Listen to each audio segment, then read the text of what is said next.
Big June from Brooklyn, Blacren.com.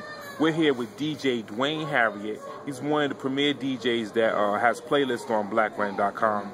We decided we're going to showcase some of you brothers because you guys are very talented and you're more than just the music. Thank you, man. So, you know, you have a very rich history, so I just wanted to delve into that a little bit. Okay. You know what I'm saying? So let's start with the beginning. I know you said you have family. Your father is from... Father's from Kingston, Jamaica, yeah. And he was a DJ out there? No. He was a DJ in New York. I mean, he just had it was something that he did for fun. It was like, you know, he and his cousin had a mobile DJ unit back in the, you know, mid-'60s in New York, you know, playing like the reggae and the calypso records and things like that. Something that he, you know, put to the side, but, you know, here I am. You have a celebrity past, though, celebrity history, family history. A little bit. I mean, my uncle Derek Harriott, he's kind of like a reggae legend. He has this shop still in Kingston, but, you know, he was a producer and singer, especially in the Rocksteady era. He produced Stop That Train and Dry Your Brakes, from, if there's anybody out there who's like fans of Harder They Come or any of that sort of stuff. Like, I have a little bit of a history. My uncle's a legend, yeah. No, there's other people in my family. My uncle Chester in the UK, he's like a famous he was a famous cabaret pianist. You know, oh wow. You know, my cousin Ainsley Harriott in the UK, he's like a television chef, but you know, he was a musician before that. You know, still is, I guess. Deep. And then you, in your own right, are somewhat of a legend. You've been doing your thing on the scene for a while. Yeah, nah, I don't know about that. Doing I mean, I'm just a hustler. I'm just trying to eat, you know. So humble, so humble. So tell him, because I have to brag about this. This guy he had his own radio show at 15 years old. I'm still like, anybody out there who really if you're not doing anything with your life, you need to realize that there's people that children are doing more than you're doing as an adult. No, that was only because I was in Nebraska. You know, we were in Lincoln, Nebraska, so, you know, I was just trying to keep from getting into trouble. I was just trying not to be bored. Thank God for the radio station, you know? Wow. The radio station, thank God for you. You brought hip-hop to the Nebraskan children everywhere. No, I mean, I was just trying to, you know, stay interested. I mean, it started because, you know, my father had a radio show on this community radio station in Lincoln called KBMT. It was a gospel radio show on Sunday, and I like tagged along with him and kind of co-hosted with him, and I got that bug. So I rallied to get my own show on Wednesdays, you know, and that's what happened. You know, for like a year or two when I was 15, you know, I was like, school we get out at 3, I'd like bike to the radio station and do a show. But didn't you have a video show too? That was in college. That was when I went to Hastings College. When I went to Hastings College, I was the music director for the station there, KFKX, which was it was a small radio station, but the cool thing about it was like it was in a really good communication center. And at that time, when I came into the school, there was like also a lot of black students who were coming in and people like that, and there wasn't much for us to do. So the radio station was great because, you know, I was able to establish like, you know, a hip-hop radio show. I was able to, you know, establish like a metal show and just kind of recruit people to come in and like kind of, you know, turn it into like a real true college radio station. You know, with other people, but like, you know, I was just really trying to get like all the music that I wanted that was just difficult to get because we were in a kind of like a rural area. So humble, so humble. And then what happened? Come on, tell them how the first job out of college. Well, after doing that, then like around the summer of '95, I applied to get to intern at CMJ, the College Media Journal, which was the magazine that most college radio stations across the country report their music top 25 music playlists to. So they had they have a magazine. I was like wanted to be a music journalist, and they also had a festival that they put on at the end of September, which was there to kind of like let the college reps and the music industry people schmooze, and then you could see like bands that they were, you know, it still goes on. You know, you could see like, you know, like it's kind of like South by Southwest. Okay. But when I got the internship, I mean, I had done like a lot of, you know, I had done a lot of shows. You know, I had booked some shows in college. I was a music director You know, did a music. That's when I did a music video show for a year, and you know, it was basically all stuff to do just to keep from getting into trouble, because you know you can get bored really easily out there in the middle of This guy was like a young Ralph McDaniels, and he's talking about I was just trying not to be bored. It's the truth. But then what ended up happening was like I was able to learn a lot. You know, and it's like, and that's which is great that you can be able to do that in a small college environment. But anyway, when I got there, then I worked directly with the person in charge of showcase managing and putting the shows together there, and we developed a rapport. And then when I went back to school to finish my senior year, they called me in January and offered me a job. And I hadn't finished school yet, but I basically took the job, figured out a way to accelerate the courses so I could move out there. So I turned in a final paper on a Friday, flew to New York on a Sunday, and started working at CMJ on Monday. Wow. And then I flew back. I had to fly back in May to graduate and come back. Wow. to work on Monday. So, wow. But it was a great experience. I wouldn't trade that for anything. It was great. Learned a lot. And it was amazing. You met a lot of people. I heard you. The guy who created Nickelback is one of your friends, one of your buddies? No, the guy. Is that what you said to me? The guy, my first boss out of college, Ron Burbid, who was the showcase manager. He after he left CMJ, he became the A&R for Roadrunner, and the third band that he signed was Nickelback. So, All right. If you have a problem with that, blame him. No, I loved him. I learned a lot from him. Great guy, Ron Burbid. But after that, it was a great experience, but I was kind of slightly disillusioned just because it was a very good kind of like a crash course on how the music industry really worked, and I was really young.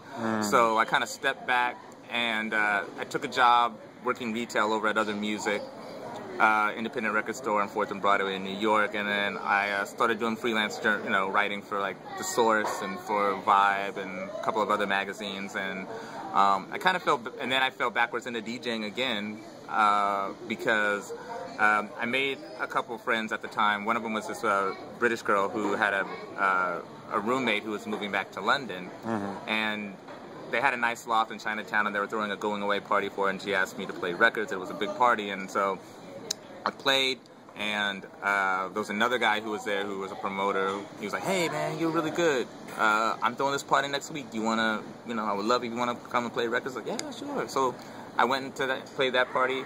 That party went well. There was another guy there who was a promoter. He said, "Oh man, that was really good. Hey, I'm throwing this party next week. You wanna play?" I'm like, "Yeah, I'll play." So the third gig turned, and then after 2 months of that, literally, it's just that's what would happen. It's like I would play a party and then someone was there, and I would just, I was like, I would just moved to New York, so I was all about it, so it got to the point where I was working 40 hours a week at Other Music, but then on the weekends I was playing back-to-back gigs, all these, wow. and I was able to establish from that a residency at Flute, which was on 54th and Broadway. It was a small underground sort of lounge. So yeah, that's how it happened, And then from there, I was able to parlay that into I met a lot of people. One of my best friends was Alec. It is still Alec DiRuggiero, who was a music director over at APT, and we started a production company together with with one other person, and I established a residency over at APT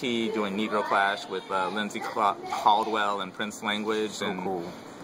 here we are. At ABT, you said you made a production company with your buddy from ABT, right? Yeah. So what kind of music do you produce? Well, it was kind of an umbrella. I mean, we wanted to do a lot of different things, we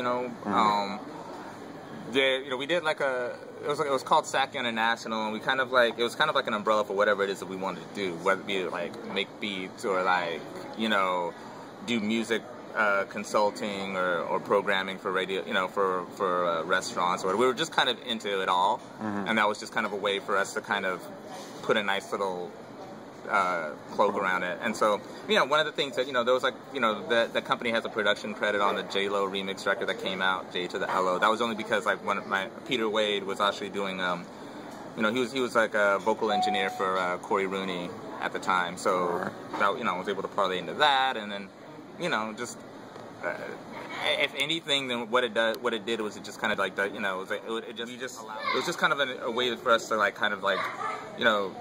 explore all the things that the industry had to offer on our own terms. So, you know, Peter Wade, he's like doing like engineering stuff, like almost exclusively in producing, and then Alec and I kind of went the other way when you know, and started doing like a lot of music consulting and a lot of like, you know, music programming for businesses, and as well as DJing like a lot of events, like a lot of fashion show events, and doing like fashion runway shows and things like that.